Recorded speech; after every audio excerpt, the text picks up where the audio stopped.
네, 안녕하십니까. 네, 보라 아빠 김남태입니다. 선지자님께서 해외 출장 중이어서 제가 이 자리에 두 번째로 섰습니다.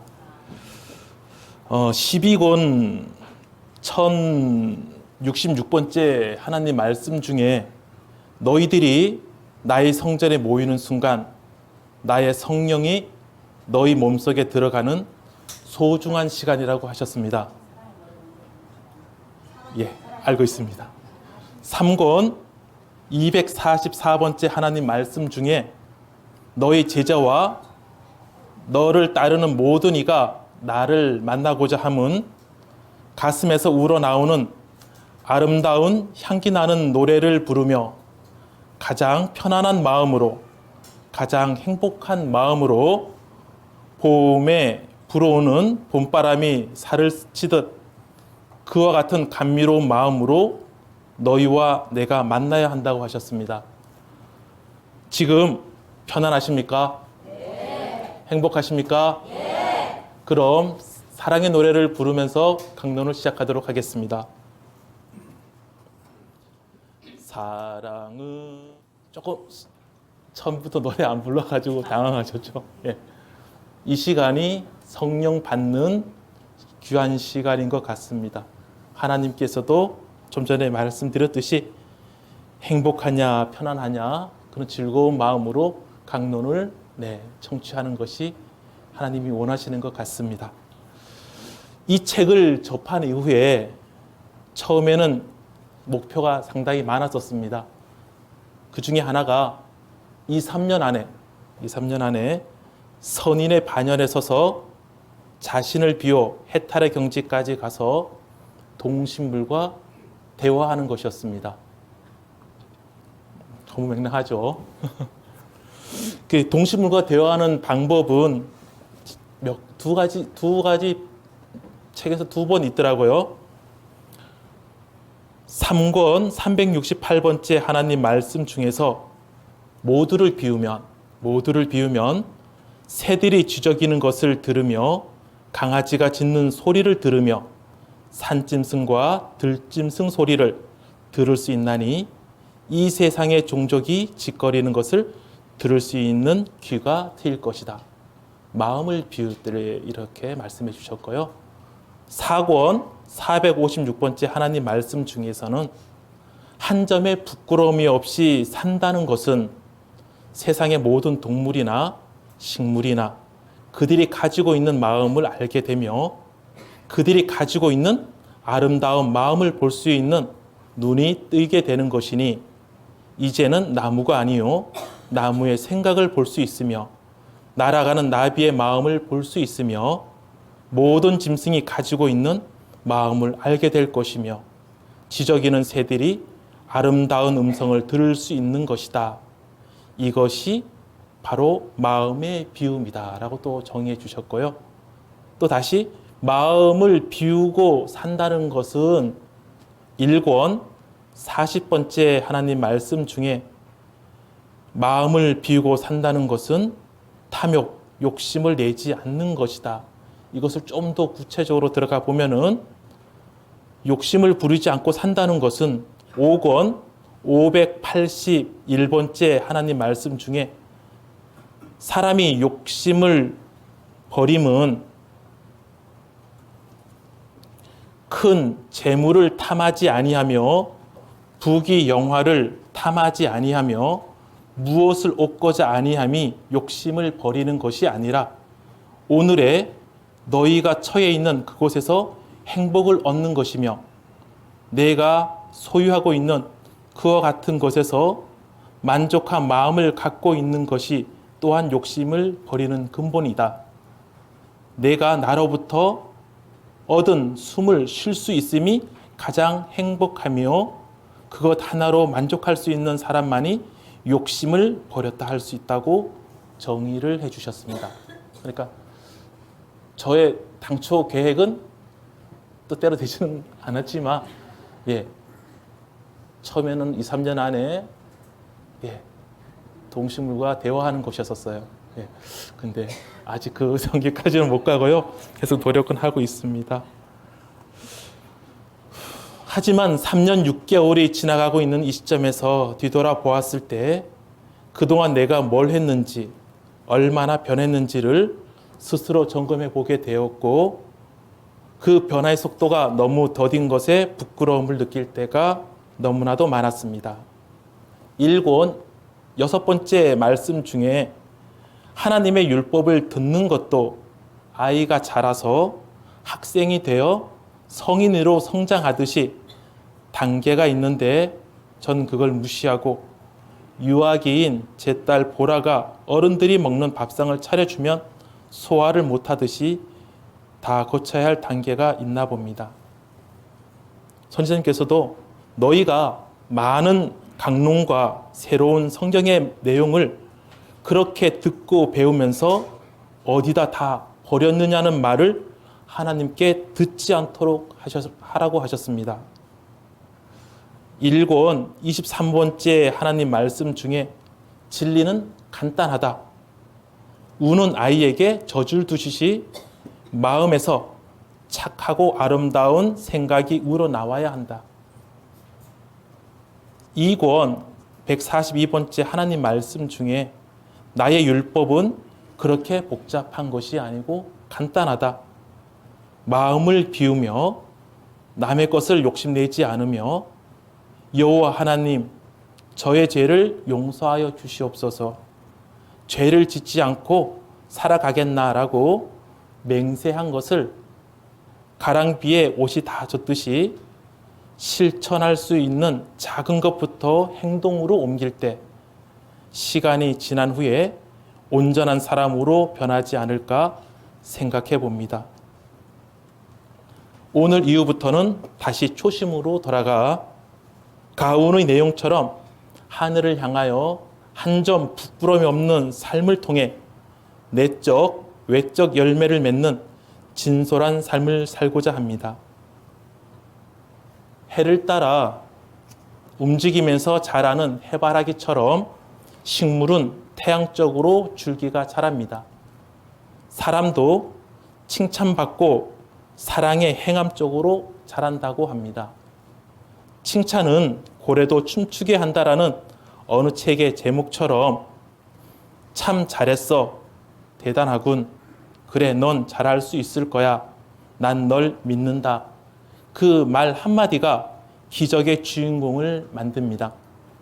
칭찬은 사람들에게 힘을 주고 희망을 주고 보람을 줍니다. 밝게 웃으며 칭찬해주는 한마디로 사람의 마음이 얼마나 행복해지는가는 칭찬을 받아본 사람이라면 누구나 알 것입니다. 칭찬은 참으로 놀라운 힘이 있습니다. 칭찬받는 사람의 얼굴을 보시면 잔잔한 기쁨이 번지고 얼굴 가득 웃음이 넘칩니다. 이처럼 칭찬은 우리의 삶을 변화시키고 기쁨을 주고 의욕으로 충만하게 합니다. 그럼 옆 사람들을 보시면서 칭찬 한마디씩 한번 해주십시오. 예.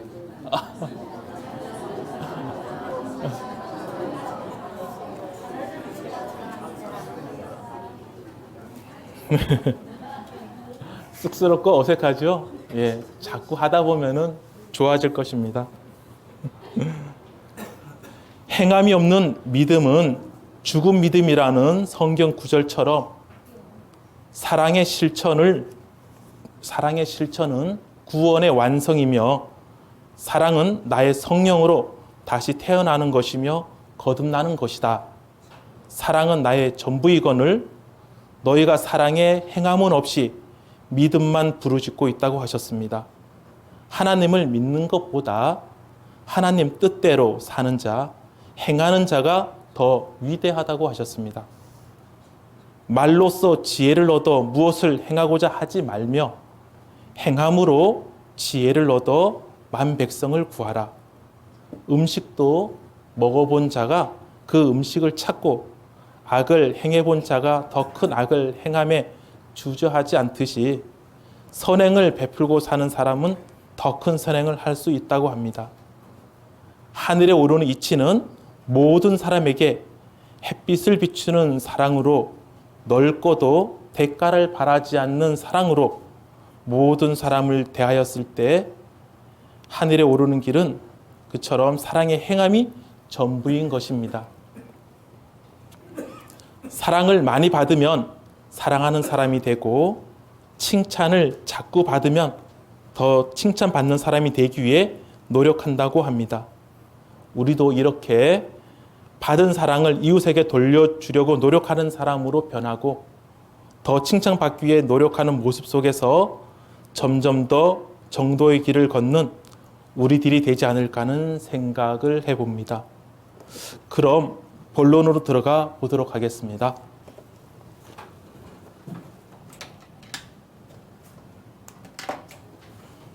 주제는요, 이제 5개가 있는데,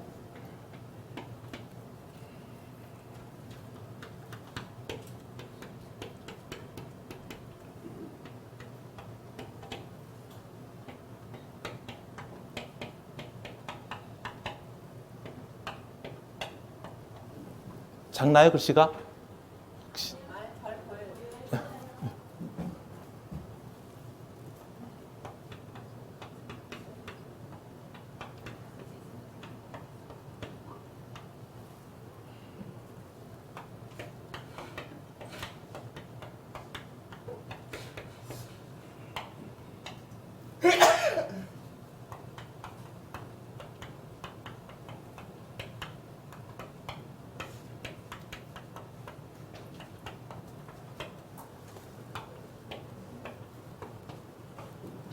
조금 삐뚤네요, 그죠? 예, 5가지 주제를 가지고서 한번 말씀을 나누어 볼까 합니다. 정령, 나 선물에 관해서입니다. 일단은 선물. 정령, 나 여호와 하나님을 모르는 백성은 고아와 같으며, 나 여호와의 뜻에 따라 행하지 않는 자식은 유업을 계승할 수 없다고 하십니다. 얼마 전 사석에서 선지자님께서 하나님께서 우리에게 주신 가장 큰 선물이 무엇이냐고 물어본 적이 있습니다. 여러분들은 무엇이라고 생각하십니까? 여러 가지 답이 다 나올 수 있는데 선지자님이 답한 답을 찾고 있습니다. 혹시 뭐라고 생각하십니까? 선물. 하나님이 우리에게 주신 가장 큰 선물. 사랑. 네? 이 세상. 답은 아주 많습니다. 아주 많은데 제가 요구하는 답은 선지자님 자주 하시는 건데 네? 선택된 백성. 예. 제가 요구하는 답은 아닙니다. 또 뭐가 있을까요? 성령, 생명. 네. 예, 성령, 성령. 시간, 네. 여러 가지가 있는데, 새로운 성경, 새로운 성경도 마지막 선물이라고 말씀해 주신 적이 있어요. 그런데 그건 제가 요구하는 답이 아닙니다. 제가 요구하는 답은 말하기 전에 아까 좀 전에 새로운 성경이라 하신 분, 이거는 사권 471번째 하나님 말씀 중에 영원히 사는 나의 왕국에 너희들이 오를 수 있도록 하기 위해서 오늘의 16권의 법전을 만들어 너희에게 전하는 나의 깊은 뜻을 너희는 깨달아야 할 것이다. 오늘의 이 법전이 이루어진 다음에 선지자라 하여 나의 메시지를 듣는 자가 앞으로 영원히 너희에게 없을 것이다. 마지막이라는 뜻이죠. 마지막. 이와 같이 너희들을 일깨워 구원하고자 하는 일도 없을 것이다. 이것이 맞아. 이것이 너희들을 사랑하며 내가 만든 마지막 선물이며 마지막 기회임을 너희들은 깨우고 잘 알아. 이런 말씀 있어요. 그런데 제가 요구하는 것은 아니고, 제가 요구하는 것은 하신 말씀은, 홍길동 전에 홍길동이가 아버지를 아버지라 부르지 못하고 형을 형이라 부르지 못했습니다. 그런데 우리는 아버지를 아버지라고 바로 부를 수 있는 것이다 라고 말씀해 주셨습니다. 세상 사람들은 답은 아버지를 아버지로 바로 찾았다라는 겁니다. 세상 사람들은 엉뚱한 대상을 가지고 아버지로 알고 가기 때문에 그들은 불쌍한 사람들이라고 말씀한 적이 있습니다. 다시 한번 하나님께서 우리에게 주신 가장 큰 선물은 하나님을 찾을 수 있는 그 자체입니다. 우리들은 바로 찾았는데 그 선물은 먼 길을 변함없이 가야 하는 것이어서 힘들고 어렵다 하여 다른 길로 가면은 안 됩니다. 하나님께 주신 선물 중에서 또 중요한 것은 앞으로 살아갈 시간이 남아있다라는 거, 그 다음에 거듭날 시간이 남아있다는 것이 중요합니다. 지나간 모든 것을 지우고 이 순간에 얼마나 충실하고 아름답게 사느냐 하는 생각을 할 수 있고 움직일 수 있는 시간을 준 것이 최대의 영광인 것입니다. 앞으로 남아있는 시간을 어떻게 귀하게 쓰느냐 하는 것을 생각해 볼 때 미래에 알 수 없는 신비의 세계를 어떻게 너희 것으로 만들어 변하느냐는 오직 너희의 마음과 노력에 달려 있다고 하셨습니다.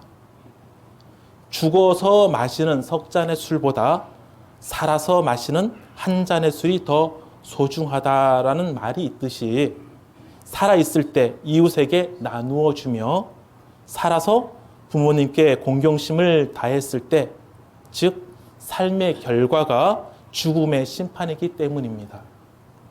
죽어서는 거듭날 시간이 없기에 살아있는 이 시간에 우리가 하나님께 받아가지고 온 장고증명서 중에 하늘을 향하여 한 점 부끄러움이 없는 삶과 베품과 나눔의 삶을 통해서 모두를 사랑하는 마음, 모두를 양보하는 마음, 베풀 수 있는 마음, 남을 위해 살 수 있는 마음을 선한 통장에 많이 입금시킬 수 있는 이 시간이 중요한 것입니다.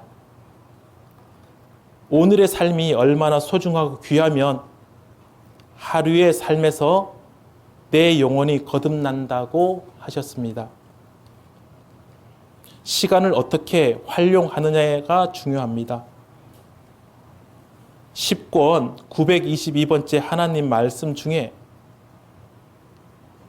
오늘의 삶을 어떻게 사느냐에 따라서 삶이 달라질 수 있고 그에 대한 심판을 반드시 받으니 나이와 상관없이 하루하루 최선을 다하라고 하셨습니다. 너희가 어떤 길을 선택하고 어떤 길을 가느냐에 따라서 4권 488번째 하나님 말씀 중에 너희 운명도 너희들이 노력 여하에 따라서 변화된다고 하셨습니다. 이 세상은 무로부터 시작해서 그 속에서 자신이 만들어가는 것입니다. 타고날 때 운명을 가지고 나오지만 어떻게 살아가느냐에 따라서 운명은 만들어가며 나의 주관하에 너희들의 운명을 바꿀 수 있다고, 너희는 이 법전을 통하여 너희 스스로 운명을 개척해 나가는 길을 깨닫게 해 주셨습니다. 다시 한번 정리하겠습니다. 선물은 무엇이라고요? 하나님을 바로 찾는 것이요. 바로 찾는 것입니다. 하나님을 바로 찾는 거, 찾았다는 거. 하나님을 쓰겠습니다.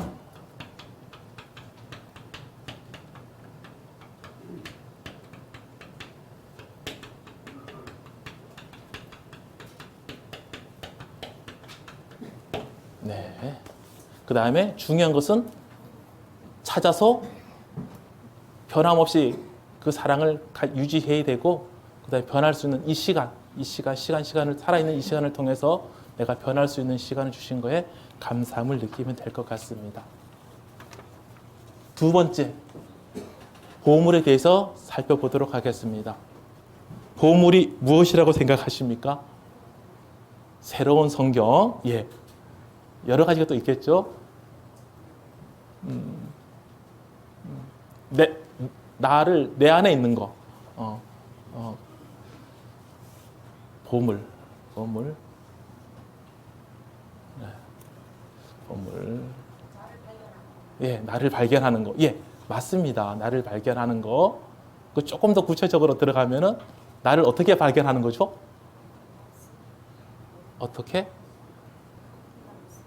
예전과 오늘을 비교해 봤었을 때 말씀을 통해서 내가 많이 변하는 모습을 말씀하겠죠. 변화하는 마음을 예, 보물이라고 하셨습니다. 여러 가지가 있을 수 있지만 저가 주제로 잡았을 때는 이제 그게 아니고 변하는 마음을 가지고 있습니다. 하늘에 큰 창고를 지어서 지상의 재물이야, 지상. 우리가 재물이 아니라 사랑하고 베푸는 것, 아름다운 말 등 지상에서 아름다운 삶의 결과를 하늘의 창고에 쌓으라고 하십니다. 하늘의 보물은 좀 전에 말했듯이 자신의 가슴 속에 있는 것을 찾아내는 것입니다. 너희의 운명은 태어날 때 가지고 오는 것이 아니라 너희 것을 찾아 열매를 맺으라 하십니다. 실천을 강조하셨습니다. 자신이 좋아하고 사람들에게 도움이 되면 그것이 본인의 사명이라고 하셨습니다. 즉, 우리들이 아름답게 변화하는 마음. 네. 우리들이 아름답게 변화하는 마음이 제가 원하는 하나님의 보물이었습니다. 9권 854번째 하나님 말씀 중에 내가 하늘에 쌓으라는 너희들이 가장 아끼는 보물이라 함은 너희들의 믿음이요 너희들의 믿음의 정성의 그 기도함을 말하는 것이다. 이는 재물의 보물이 아니라 너희들이 기도하며 나에게 회개하며 너희들이 용서하며 이웃을 사랑하며 이웃과 나누는 이와 같은 너희들이 아름다운 마음이 보물이다라고 말씀해 주셨습니다. 진리의 말씀을 가슴에 가득히 담는데 게을리하지 말라. 그것이 열매를 맺을 수 있는 좋은 씨앗이다라고 말씀하십니다. 우리들이 좋은 씨앗이 되면 나중엔 언젠가는 남에게 그늘을 주고 열매를 나눌 것입니다. 요즘 선지자님께서 강조하시는 게 뭐죠? 올해 들어와서 계속 강조하시는 거.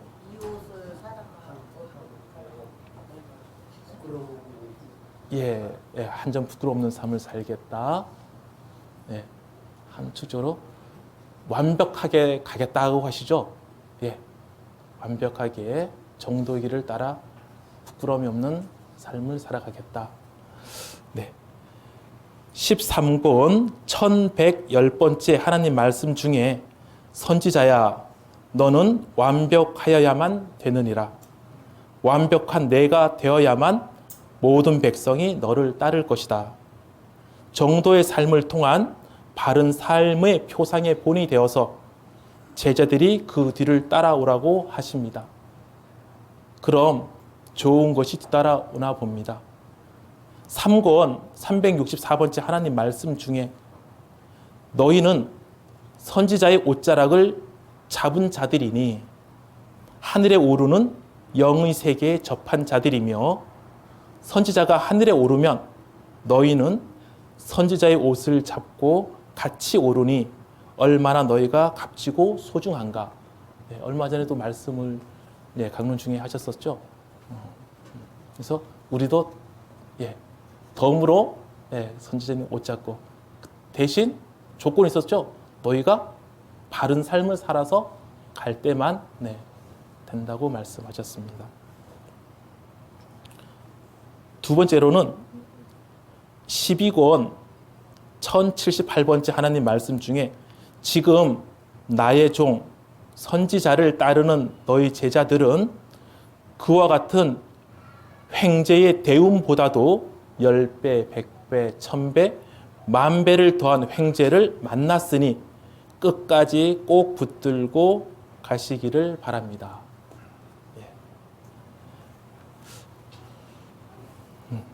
끝까지 붙들고 예, 가시기 바랍니다. 하늘의 보물을 역사하는데 두 번째 가장 중요한 것은 선지자님을 따르는 것이다. 왜냐하면 선지자님께서는 원하는 진리의 말씀을 들으시고 우리들은 그 말씀을 듣고서 변하기 때문에 하늘의 보물을 쌓을 수 있다 그러십니다. 다시 한번 말하면 하늘의 보물을 쌓는 방법 천사처럼 살고자 노력하면서 악습을 하나씩 버리는 것이다. 다른 사람을 평하는 것은 말하고 생각한 만큼 죄를 짓는 것이다. 따라서 남의 허물과 과실을 용서하는 것이 하늘의 보물을 쌓는 것이다. 라고 정해 주셨습니다. 네, 다시 한번 들어가겠습니다. 보물은 우리들이 아름답게 변하는 마음, 우리들이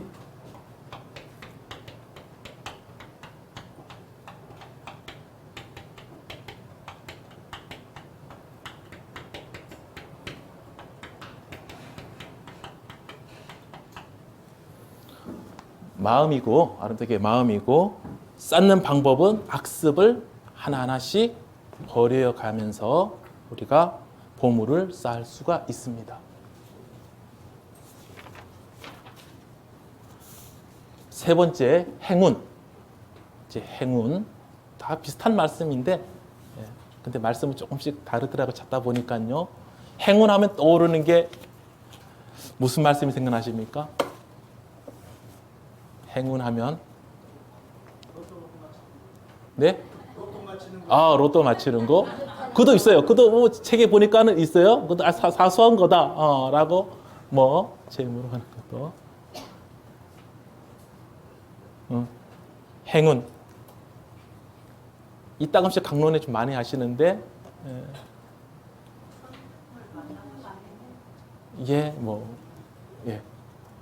답은 여러 가지가 있는데 여기서는 새로운 성경을 접한 것이 최대의 행운이다.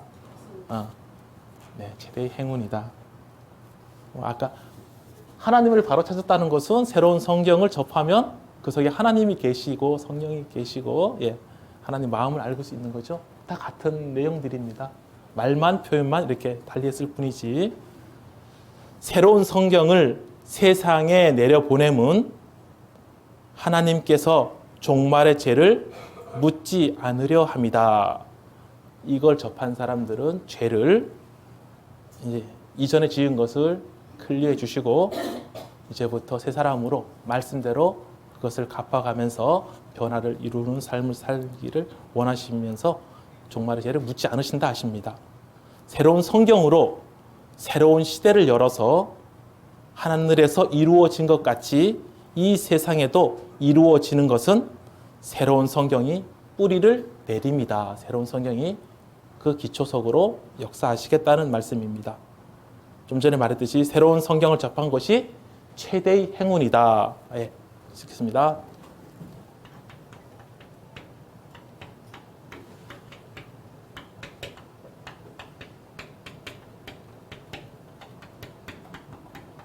글씨가 이쁘죠?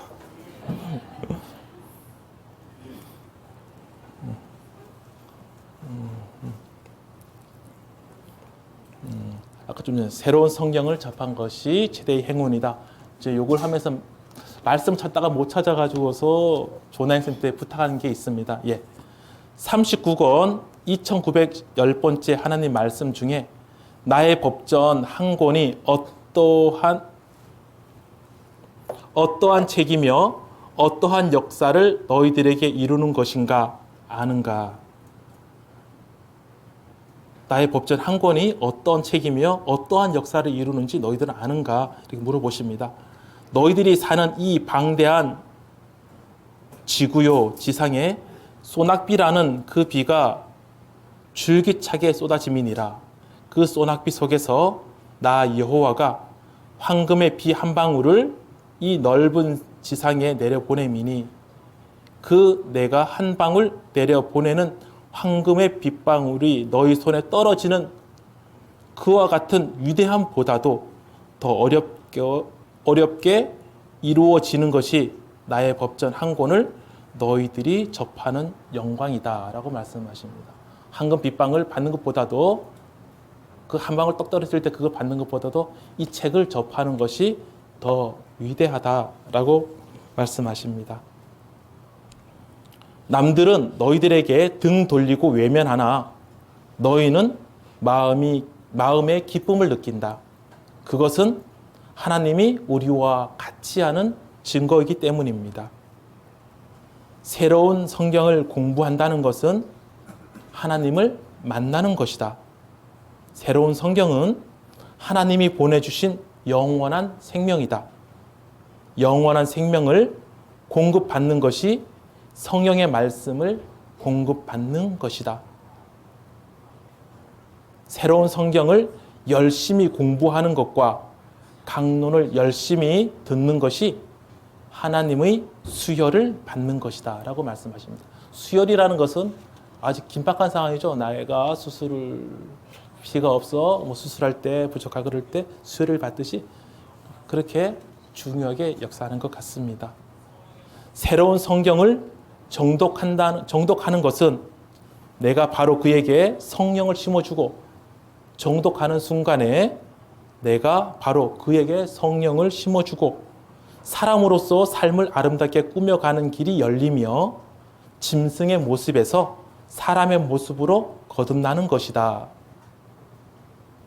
왜 새로운 성경을 정독해야 되는지 조금 더 구체적으로 말씀해 드리도록 하겠습니다. 3권 333번째 하나님 말씀 중에 너는 나의 법전이 내 입을 통하여 나오니 내 것이 아니기에 내가 소화시키지 못하니 시간 나는 대로 읽어서 완전히 내 것으로 소화하여 완전히 깨우칠 때까지 계속 정독하라. 선지자님도 그렇게 가시고 있기 때문입니다.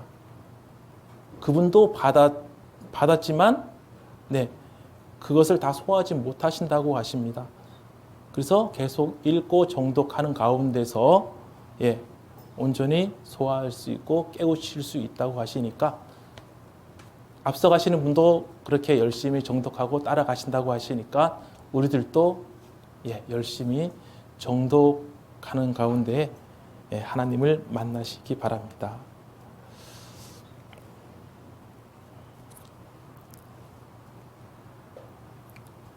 지금의 제자들이 썩어진 대지 위에 새싹을 띄울 수 있는 한 줌의 토양이다.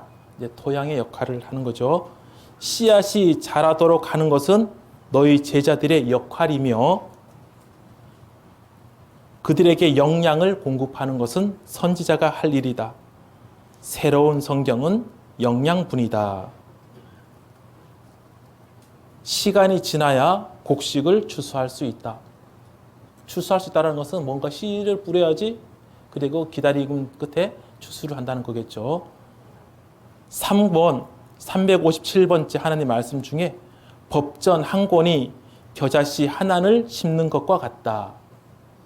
3권 342번째 하나님 말씀 중에 나의 법전을 한 번 접한 사람은 즉 씨앗을 하나 땅에 심는 것과 같은 순간이요 그 씨앗이 자라면서 결실을 거두는 것과 같으니 어떠한 결실을 거두냐에 따라 같이 평가를 받듯이 나의 법전을 읽고 어떻게 깨우치고 행동하며 마음의 다스림, 즉 율법과 십계명 속에서 자신이 살고자 하는 마음의 형태에 따라서 내 앞에서 평가를 받나니 그 사람의 열매가 주변에 있는 사람을 정화하고 인간의 근본이요 본분을 다하고 살아갈 수 있도록 깨우치고 인도하는 것이 내가 법전을 전하는 방법이다라고 말씀하십니다.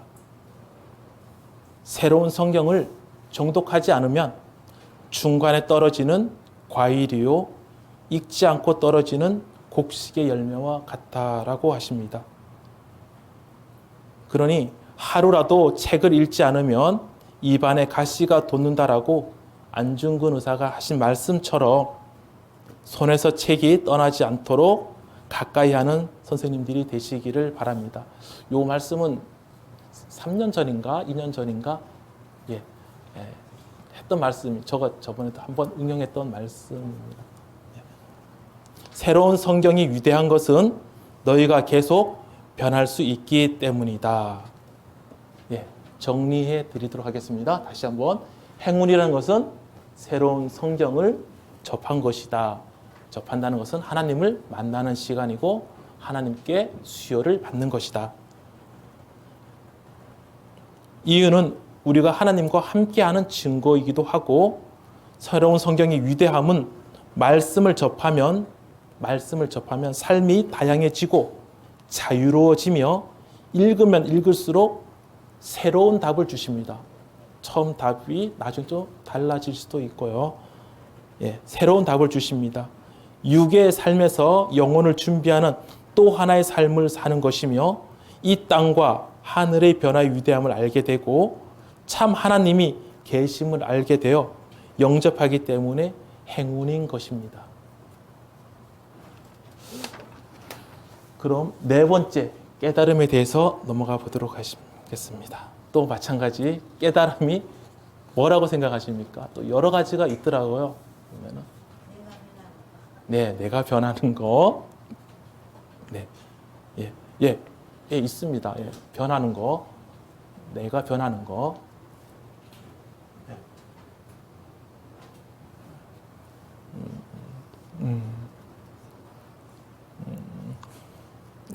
그래 말씀드리겠습니다.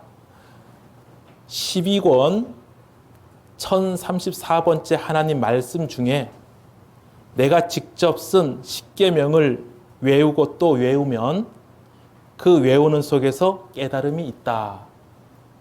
십계명을 자꾸 외우랍니다. 그 외우는 속에서 깨달음이 있다. 12권 1036번째 하나님 말씀 중에 십계명을 수십 번, 수백 번 반복하고 외우면 그 속의 뜻을 깨우쳐 너희들이 착한 일을 시행할 수 있는 새싹이 너희들의 가슴 속에서 나온다라고 말씀하십니다. 착한 일을 시행할 수 있는 새싹이 가슴에서부터 이렇게 나오나 봅니다. 11권 1026번째 하나님 말씀 중에서는 구약과 신약의 성서를 집약했을 때 하나로 함축해 놓았을 때 너희들이 살아가는 기본인 십계명을 가지고 살라는 뜻이다. 신구약을 종합해 보면은 십계명을 지키라는 말로 함축할 수 있다는 것이죠.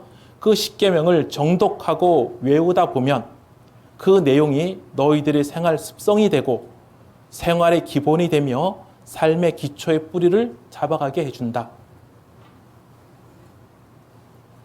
12권 1029번째 하나님 말씀 중에는 너희들이 나의 십계명을 암송하고 정독하면서 너희들의 마음을 다스려 나간다면 가장 작은 죄도 짓지 않고 살아야겠다는 마음을 굳건히 하게 되고 그를 실천할 때 너희들은 천사처럼 아름다운 마음으로 아름다운 눈으로 세상을 보고 살아갈 수 있다는 것을 깨닫게 된다라고 하십니다.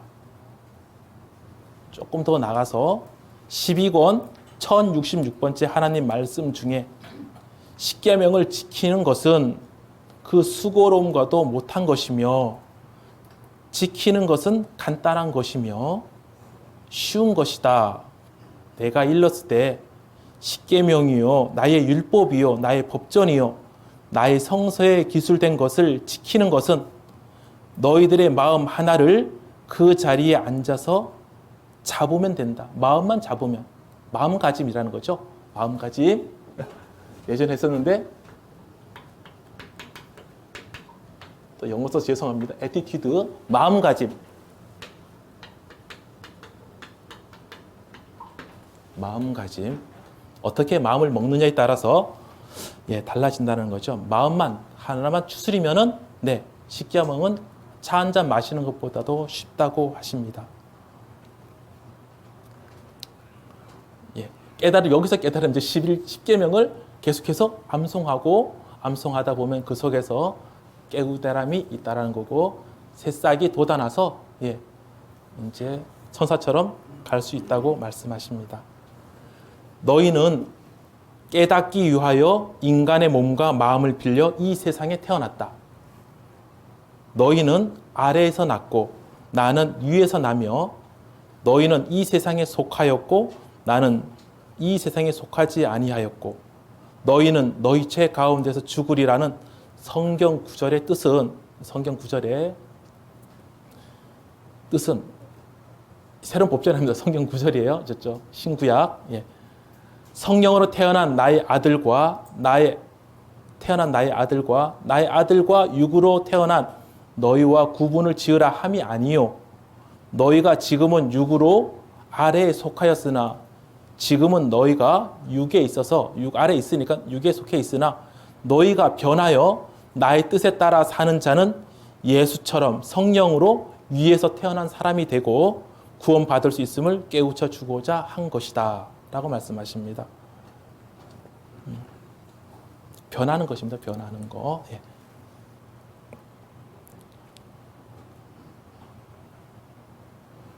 3권 339번째 하나님 말씀 중에 내가 수십억 인구 개개인에게 인성의 깨우침을 줄 수 없기에 모든 사람들에게 일일이 다 선지자처럼 이렇게 간섭해서 일일이 다 해줄 수 없기 때문에 내가 만든 피조물 중에서 너를 선지자요 종이라 명하여 너 입을 통하여 많은 인간을 구원하고자 나의 법전을 전한다라고 말씀하십니다. 예. 각자 개개인에게 해주시면 얼마나 좋을까요? 그렇죠? 이게 아니라 한 분을 통해서 예, 그 말씀을 전해서 듣게 해주시는 것입니다. 한 송이의 백합화를 피우기 위해서는 뿌리와 이파리까지 재구실을 했을 때만 가능하다. 나의 아들을 원망하지 마라. 깨우치는 것은 너희 자신이다. 진정한 자신을 발견하는 것, 사람의 가슴에 심어진 성령이 되살아나는 것이며 진정한 참 사랑을 회복하는 것이 이 세상에서 이루어질 현실적인 목표다. 가장 낮은 사람은 자기를 낮추어 자기가 없다는 것을 아는 사람이다. 그 사람이 가장 높은 깨달음을 가진 사람이다 라고 말씀하십니다. 14권 1150번째 하나님 말씀 중에 너희들이 살아가면서 부딪히는 수십 가지 모든 면에서 변화되는 것이 바로 그게 깨우침이요 나의 법전을 읽고서 깨우치며 깨달음을 안다는 것은 행동을 바르게 할 것이며 선과 악을 구분할 줄 아는 큰 틀을 세우게 될 것이며 그 틀 속에서 그는 선행을 하게 되며 살아갈 수 있는 기초가 이루어져 반석 위에 서서 하늘에 오르는 빛을 보게 될 수 있다라고 하셨습니다. 2000년 전에 예수님이 말씀을 받아들였으면 하나님의 자녀가 되는 특권을 주셨듯이 새로운 성경을 받아들이면 하나님의 자녀가 되는 특권을 받는 것이다. 이것이 깨달음이다 라고 정의해 주셨습니다.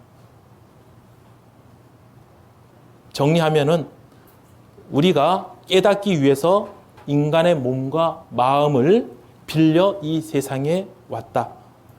새로운 성경을 읽고 지금까지 살아온 나의 삶을 잘못됨을 스스로 깨우치고 정도의 삶으로 변화되어 살아갈 때에 하나님의 자녀가 되는 특권을 주십니다.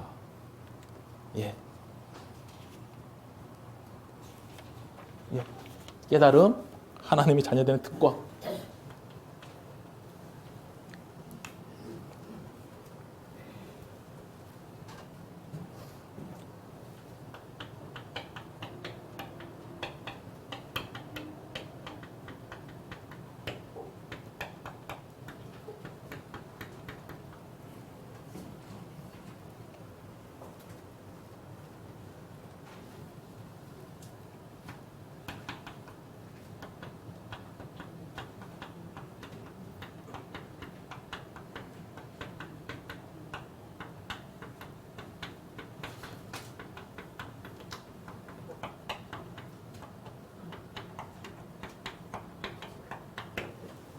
조건을 주십니다. 모든 면에서 내가 변하면은 변화되었을 때 주십니다. 이제 마지막 단어로 선택된 백성에 대해서 말씀드리겠습니다. 우물물에 독을 만드는 독사가 마시면 독이 되며 우유를 마시는 소가 마시면 우유가 된다는 이치를 모르는가? 지금의 종교 집단이 더 많은 우물을 마셔 악마의 세상이 되었다면 이를 어찌하여야 되겠는가? 이렇게 물으셨습니다. 이를 막고 고쳐야 할 백성이 필요하니 이들이 전사로서 태어날 선택된 백성이다. 3권 320번째 하나님 말씀 중에 나의 종 선지자를 통하여 그들을 이끌어갈 제자들과 나를 따르는 자들로 하여금 이 세상 많은 인원에 구분될 것이니 너희는 그들을 14만이라 하라.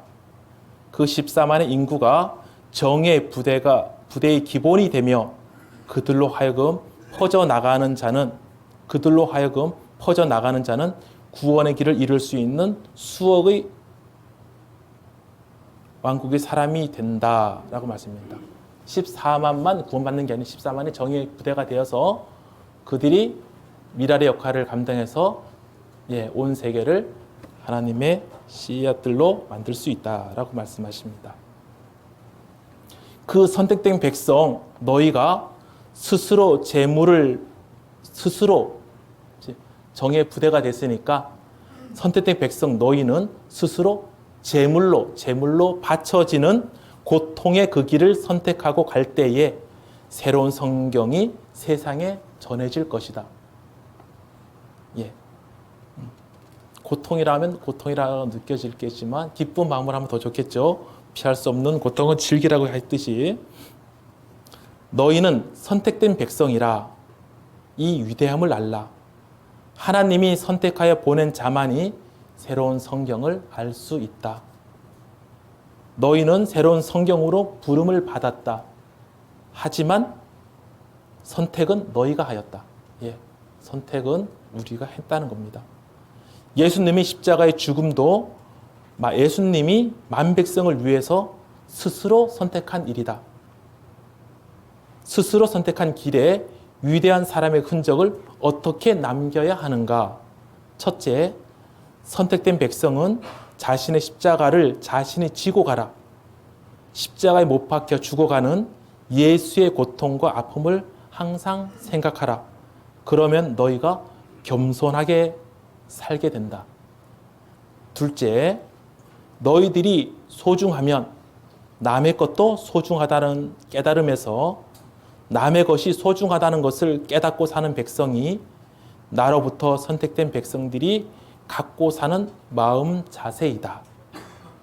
셋째, 선택된 너희는 너희의 임의로 움직이는 것이 아니며 나의 성령으로 움직인다고 생각하라. 너희는 준비된 백성이며 내가 항상 같이 하고 있다. 내가 항상 같이 하고 있다고 생각하면 무엇이 두렵겠는가? 아버지께서는 아들과 딸들에게 만 백성을 다스릴 권한을 주셨습니다. 선택됨은 너희의 마음에서 짐승의 성질이 나타나지 말며 이를 사용하지 않는 것이 지도자가 되는 길이다라고 말씀해 주셨습니다. 정리하면 우리는 새로운 성경으로 부름을 받았지만 선택은 우리의 몫이다. 선택된 너희는 축복보다는 불행 속에 사는 사람이 되어야 된다. 새로운 성경으로 만 백성을 구하는 너희가 아버지의 뜻을 이 땅에서 성취하지 못하면 하나님께로 돌아가지 못하기 때문이다 라고 말씀해 주십니다.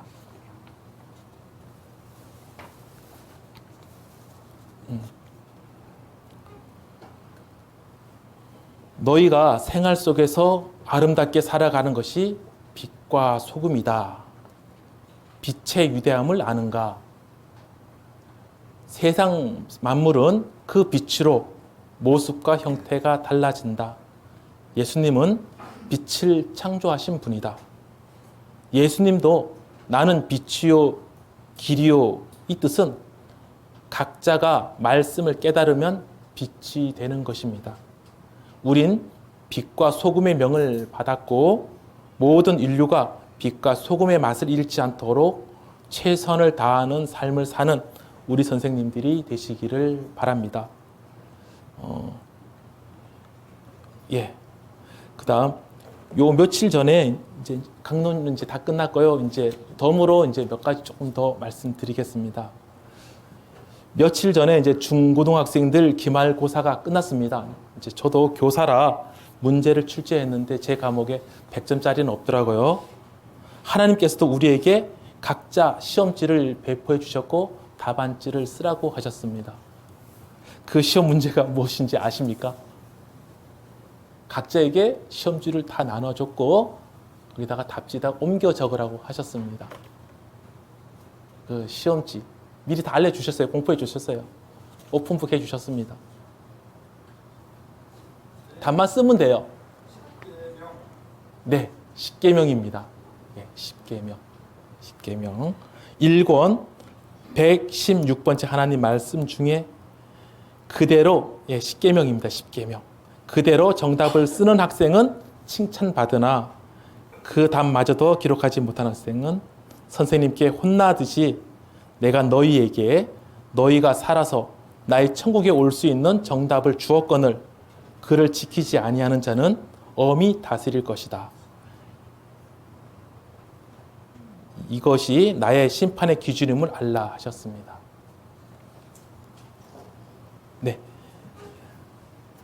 네, 이것으로 강론을 마치겠습니다. 혹시 질문이라든지 뭐 궁금한 사항 있으면 말씀해 주십시오. 예, 선택된 백성요? 예, 다시 한번 정리해 드리겠습니다. 여쭤 정리. 선물, 하나님이 우리에게 주신 선물은, 하나님께서 우리에게 주신 가장 큰 선물은 여러 가지가 있지만 그 중에서 하나님을 바로 찾았다는 것, 아버지를 아버지로 바로 영접할 수 있었다는 것. 세상 교회들은 아버지를 엉뚱한 사람을 대상으로 아버지라고 지금 믿고 따라가는 거죠. 마지막 하나님 앞에 갔을 때 내 아버지를 불렀는데 했었을 때 난 너가 찾던 내 아버지가 아니지 않느냐 이렇게 외면하신다는 거겠죠. 바로 찾았다는 것. 같은 말로는 새로운 성경을 접한 겁니다.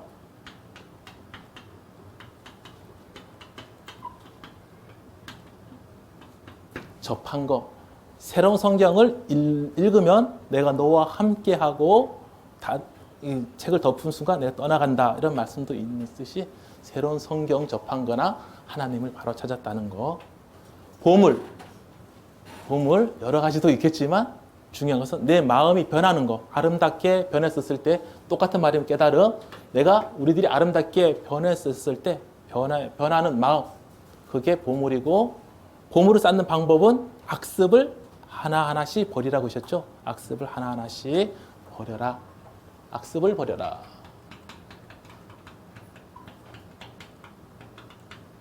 하나씩 버려라. 행운. 하나님을 만난다는 거, 새로운 성경을 접한 거. 황금 빗방울 얘기 들으셨죠? 황금 빗방울. 그것보다도 더 귀한 것이 이 새로운 성경을 접한 것이다. 이것은 심판의 기준이기 때문이고 하나님 앞에 섰을 때 깨달음. 우리들이 아름답게 변하는 마음이 모든 면에서 다 변했었을 때에 하나님께 자녀가 되는 특권을 주시더라. 이것을 깨달아라. 그리고 십계명을 아까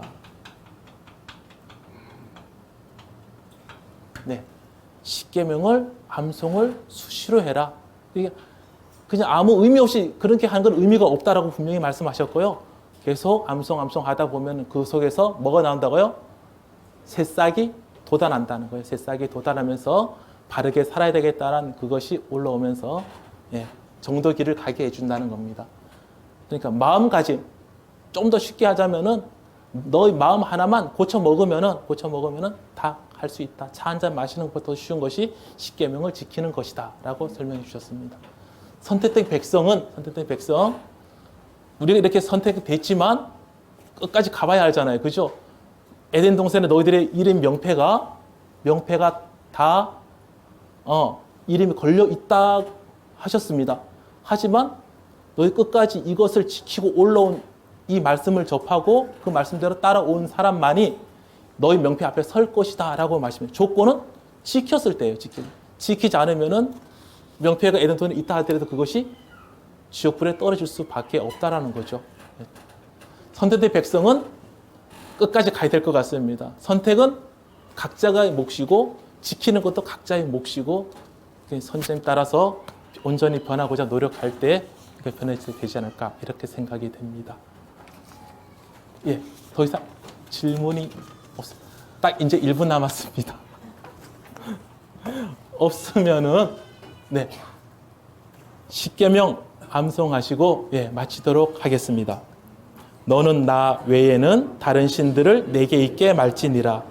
너를 위하여 새긴 우상을 만들지 말고 또 위로 하늘에 있는 것이나 아래로 땅에 있는 것이나 땅 아래 물속에 있는 것에 아무 형상이든지 만들지 말며 그것들에게 절하지 말며 그것들을 섬기지 말라. 너는 너의 하나님 여호와의 이름을 망령되이 일컫지 말라. 안식일을 기억하여 거룩히 지키라. 내 부모를 공경하라. 살인하지 말지니라. 간음하지 말지니라. 도적질하지 말지니라. 내 이웃에 대하여 거짓 증거하지 말지니라. 내 이웃의 집을 탐내지 말지니라. 나 여호와가 존재함을 믿는 그 자체가 구원의 길에 들어서는 기본이요 근본이며 나의 새로운 성경을 가슴에 안고 정독하는 자, 반석 위에 서서 하늘에 오르는 찬란한 빛을 보게 되는 영광을 얻게 됨이니라. 진정 나를 따르고 믿는 자는 감히 사탄이나 마귀도 근접하지 못하느니라. 네, 들어주시는 고생 많으셨습니다. 감사합니다.